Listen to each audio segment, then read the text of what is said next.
Hello, everyone, and welcome to this episode of Quirky Inspirations. I'm going to interview today one of our wonderful VIP authors for the Mad Book. Welcome to Craig Whitney. Now, Craig is a transformational educator based in Queensland here in Australia. He's had some interesting life experiences, and he shares some of them in the book. I'm going to ask Craig to give a bit more of an overview of life. Introduce yourself a bit more to us, Craig, because I've just given you Cliff Notes. But yeah, tell us a bit more about you. A bit more about me. Okay. Name's Craig. I'm based up here in Brisbane, Queensland. Nearly 38 years old. I'm a courier by trade. Yes. Life sometimes is... Author. And an author. Life sometimes is like a map. You just don't know. You think you got an end point and definitely got a starting point, but the journey in between, it's hard to tell. You don't know if it's going to be a straight from A to B route or A, B, C, D or A to Z route where you're doing many ups and downs and backs and forwards and U-turns and whatever else. So I guess as I cross this point of almost 38 years old, the life experiences I've had, some that have nearly killed me in some ways, and some that have almost killed myself. However, I've risen from the ashes as what my ethos of the second chance man is, the phoenix. You know, the phoenix dies within its flames and rises within the ashes of a new being. And that's Second where Chance the Man second, is the name of your business, really, isn't it? Business, yes. Yeah. So who are you aiming to reach? Men of all ages. Mm-hmm. In particular, men who feel stuck, overwhelmed, under pressure, at the tipping point of maybe some childhood wounding coming up, and just behaviour in general. Right. Because you've got some serious skills under your tool, under your belt, haven't you? Yeah. Yes. Tell us about some of the things that you use. So I'm a certified coach and master coach under the Life Coaching College. I'm also a master hypnosis practitioner and an NLP practitioner, leading into my master's early next year. Wow. So you do have an awful lot of skills that you can help the fellows with. Yeah. But you said you're doing a courier business. Is that you're moving from that into full-time transformational work?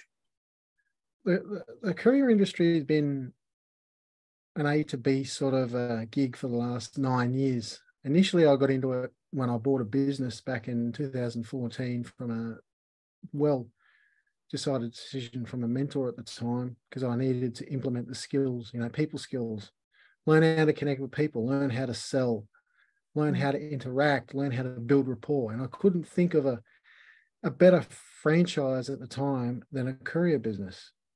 So I bought into one of the two big Australian courier franchises at the time, and I rebuilt a burnt run. And I lasted for about 2 years within that run, where I recreated a monster within myself, doing 80, 90 hours a week. I really put it in, traditional business hours. However, the rewards paid off. I successfully rebuilt a run at the time, and I won trips to Thailand, cash prizes, incentives for high lead volume and high closure rates. And this is a pretty burned run because the previous couriers just didn't have morale, and there was just lost rapport with customers, and the whole area was, my local area that I lived in was just a total mess. Customers just didn't trust couriers, and I just come along and just start a basic conversation. They weren't long form conversations like a traditional sales presentation. They were just seeds, little seeds at the time, because you use your deliveries, you're going there anyway, have a quick conversation with the receptionist, or the next day you might see the manager or might see one of the loading dock boys, and you just build general rapport. And over a course of a time of say a month, you might everybody gets to know you and they connect with you, not necessarily a brand. Yeah. So I successfully rebuilt that run and I sold it 2 years later, thankfully, because my health was depending on it at the time, for a lovely profit. And of course, I've just hung around the industry and worked for different companies to keep bread and butter on the table and pay me rent as I've slowly gone through my life sort of journey and crisis and ups and downs and rebuilt myself forwards.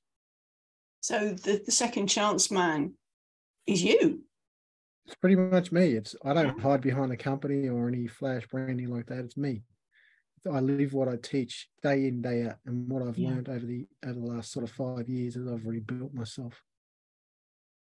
And that's the thing, as you were saying, it's the consistency, isn't it? Yes. Showing up every day, being seen, and being consistent in your message and who you are, and showing up in that way. So how does that work with the guys that you work with? How does that happen? Tell us a bit more about that. So consistency is first and foremost showing up for me.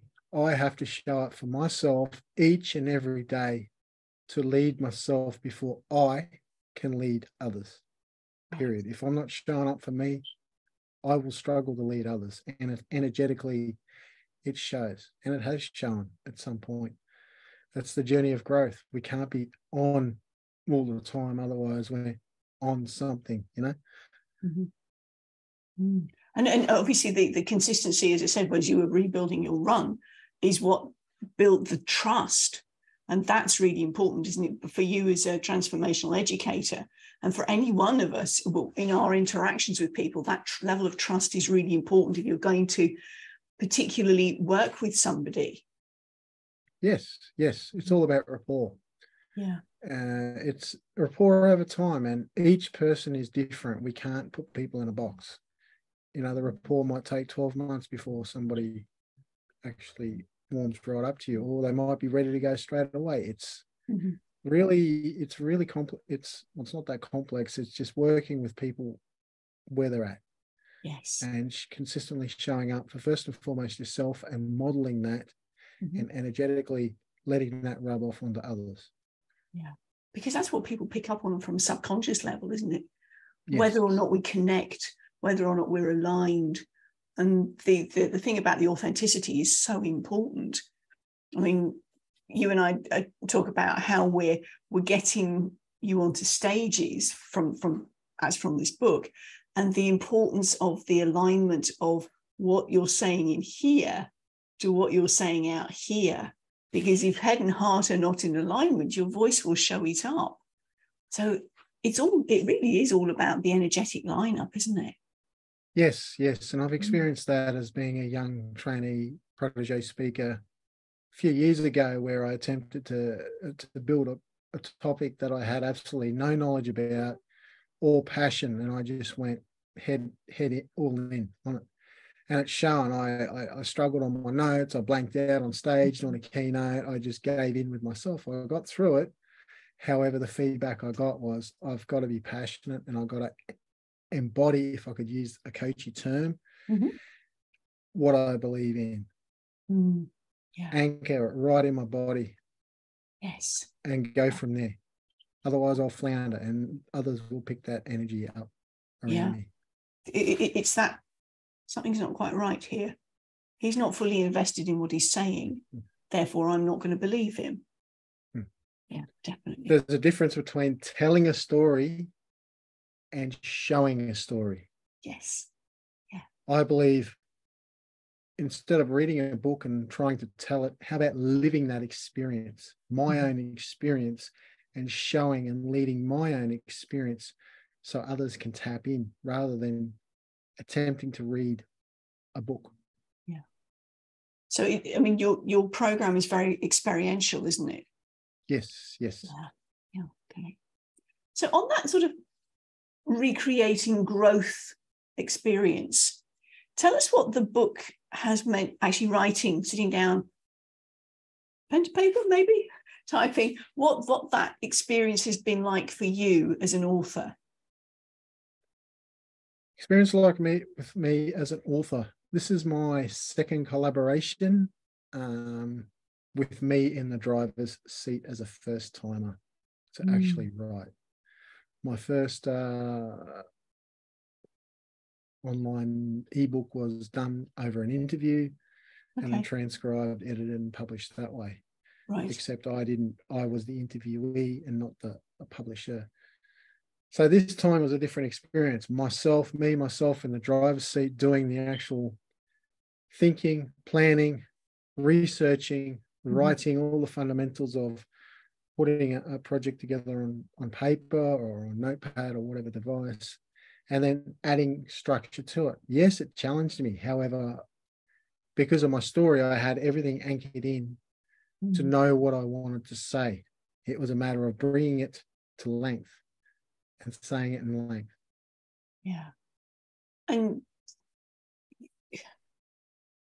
how did the actual writing and telling your story, how did that feel for you, getting it on paper?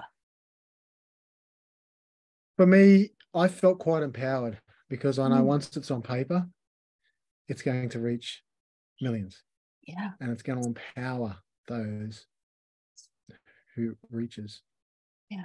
Because but when we were first getting the book together and we were pulling authors in, we were inviting authors in, I did a live saying, well, what's it like to be an author? Because that's what people ask me. And I went, well, I can tell you what it's like for me, but you're not going to know unless you do it. And everybody's experience is different. Having said that, I think everybody I've spoken to, whether they've been in the Mad Book or they've been in other books, they've all said, it's such a growth experience and not one that they anticipated. Definitely has been a fair bit of growth. It's also a lot of belief in me and confidence that I can go on and write my own solo project. Yes. Oh, I'm looking forward to seeing that one too. It's like a chapter's like getting like an appetizer to wet the lips, something short form and empowering. And it's like, oomph. It's like, right, well, I've done this. Now I can move on and write my own full scap, cover to cover book.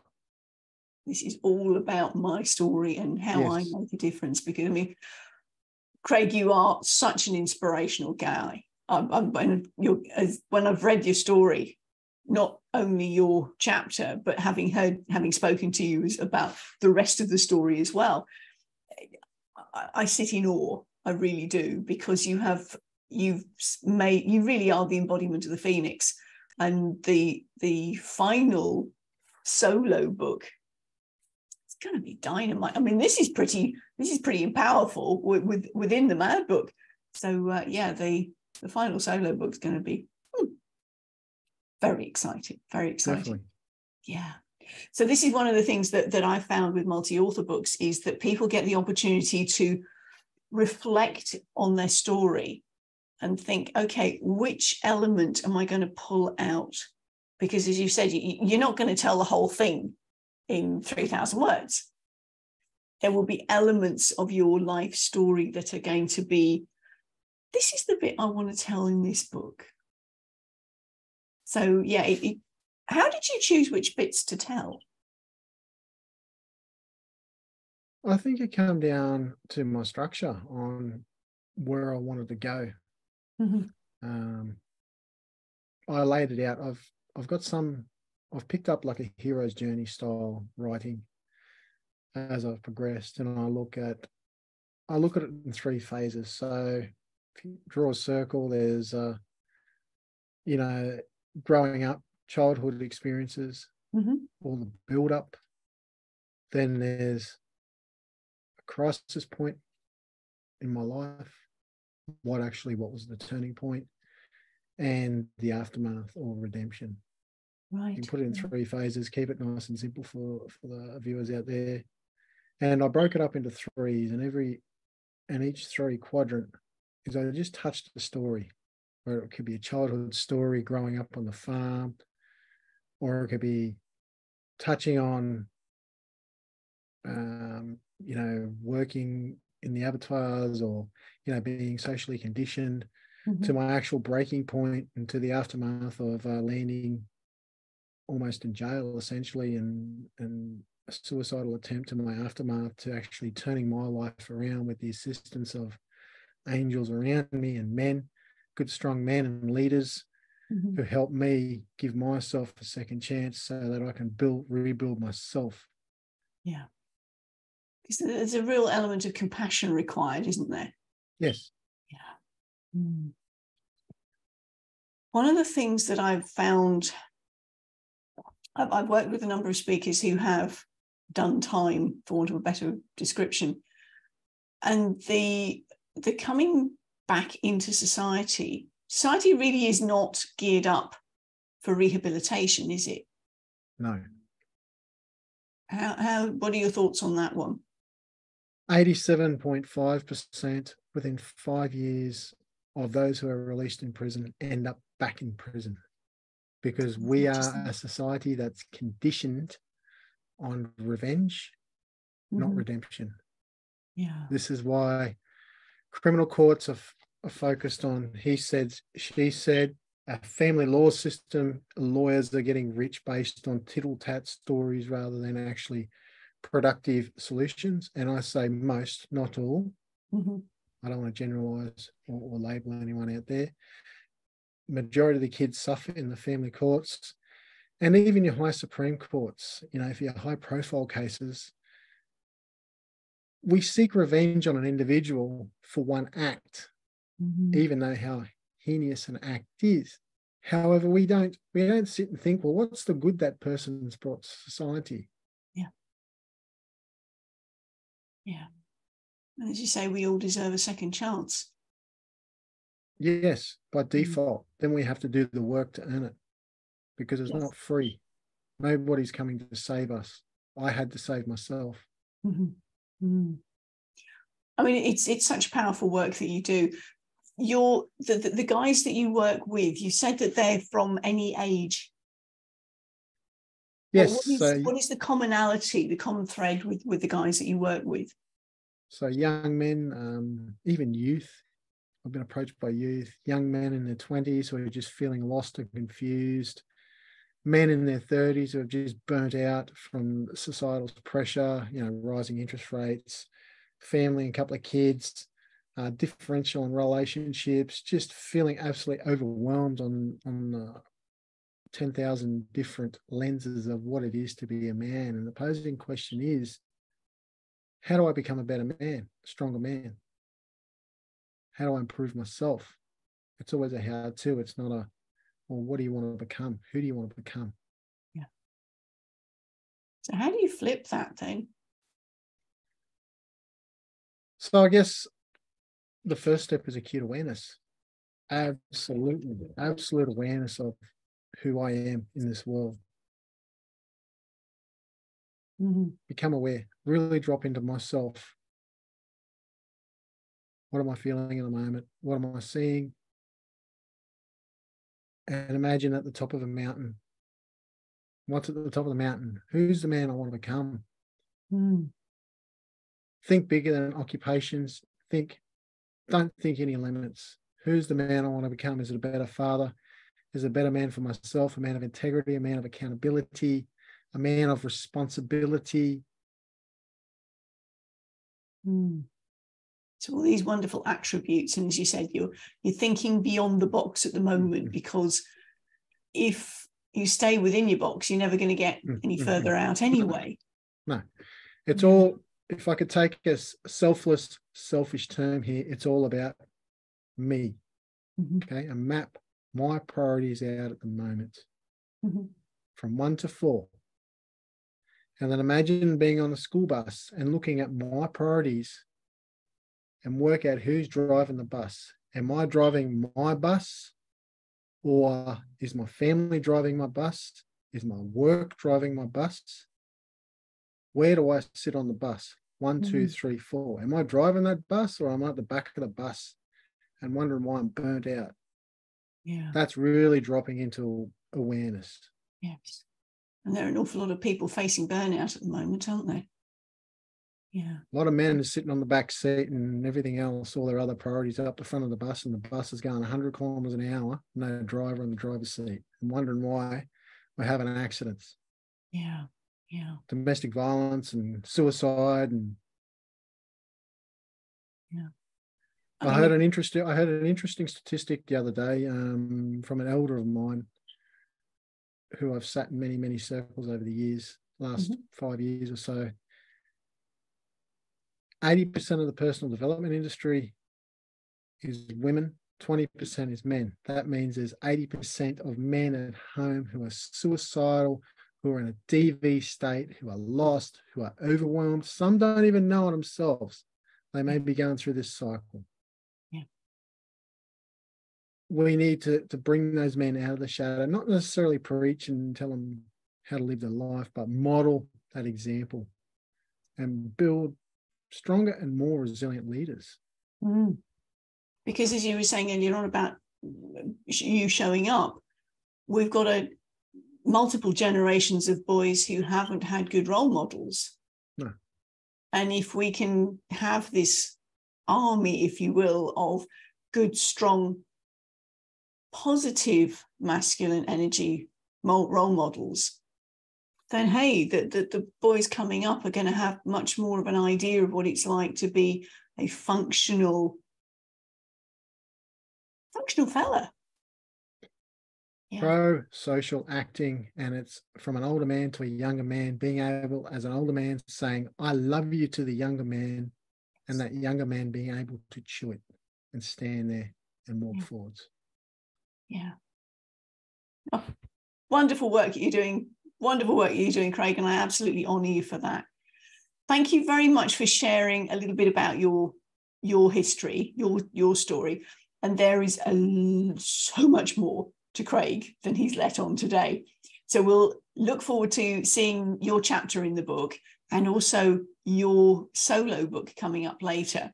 We'll put all the information as to how to get hold of Craig in the show notes. And you work with fellas in person and virtually, don't you? At the moment, virtually. I will look at doing one-on-one in person soon, but it's basically a virtual men's group that I have, and I am actively running virtual men's circles. Love it, love it. Because I mean, the thing is, when we do the virtual stuff, there are no geographical limits. We can literally work with people across the world. And whilst there can be some cultural differences, if we bring those into the mix of a group, then you can see how different cultures, different communities have influenced on the conditioning, and you can work with each other on that one. And again, opening up dialogue and how one culture is not going to say, I'm better than you. Oh, exactly right. Yeah, beautiful. Thank you so much, Craig.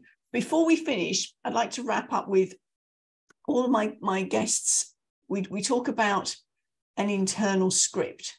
We talk about something that you run to. Some people call them mantras. I call them internal scripts that are empowering, because we're all too familiar with that little voice on the shoulder going, you can do this. The limiting beliefs, the unhelpful, the unresourceful voices. So I'm curious, do you have an empowering script that you can share with the audience, or something that you go to? Yes, I do. I am good enough. Love it. I'm good enough. Every man is good enough, regardless if he believes in himself or not. He is good enough to take that next step forwards. It may not be doing everything all at once. Mm-hmm. The big step to change is taking that first step, being aware of your surroundings, my surroundings, and being good enough. I love that. I love that. Thank you so much for sharing with us, Craig. And we're so looking forward to getting the book out. The book comes out in North America on the 7th, North and South America, in the Americas on the 7th of August, and here in Australasia on the 8th of August, and the Central Belt with the UK. So come and join us on the 8th of the 8th, or the 7th of the 8th, when we launch our MAD book, Ways to Magnify Abundance, Vitality and Freedom. For now, bye from us. Yeah.